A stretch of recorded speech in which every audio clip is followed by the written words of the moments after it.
When my daughter's teacher called, she said, "Your daughter wrote an essay about her sister. You told us she's an only child." I looked at my daughter's teacher, Mrs. Pemberton, sitting across from me in her classroom. The afternoon sun was making everything feel too bright, too exposed. "I don't understand," I said carefully. "What essay?" Mrs. Pemberton slid a stapled packet across the desk. "Creative writing assignment. Students were supposed to write about someone important to them." I picked it up. The title made my hands go numb. "My Sister Maya" by Brooklyn Winters. I skimmed the first paragraph. Brooklyn described Maya as her older sister, age 16, who taught her how to braid hair and loved drawing horses. She wrote about how Maya always let her borrow clothes and stayed up late helping with homework. "Mrs. Pemberton, Brooklyn is our only child. She doesn't have a sister." The teacher's face softened with concern.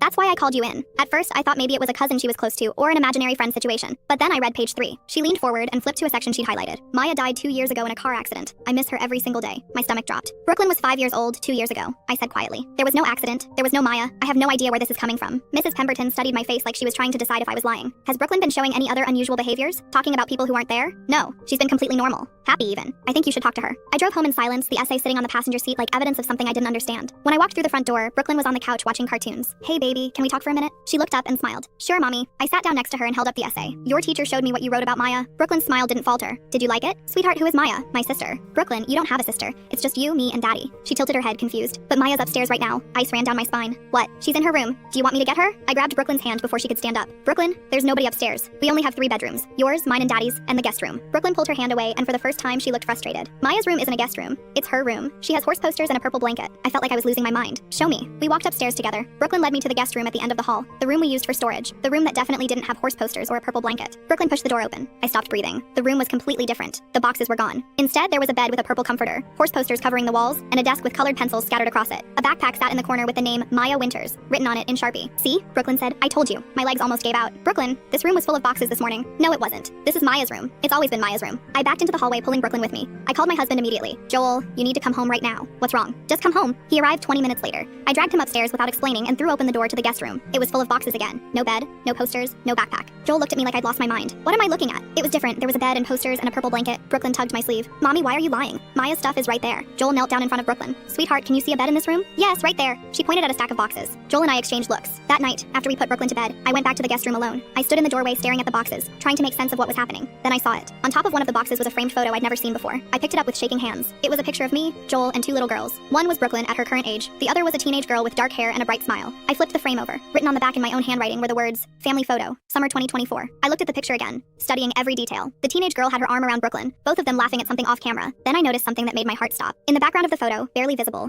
was a calendar on the wall. The date circled was today, and written next to it in red ink were 3 words, "Remember your daughter." I dropped the frame and ran to our bedroom. I shook Joel awake. "We need to go through every photo album we have, right now." We spent the next 3 hours looking through every picture on our phones, every album in the closet, every framed photo in the house. Maya was in all of them. My daughter who died 2 years ago in a car accident. My daughter I somehow forgot existed.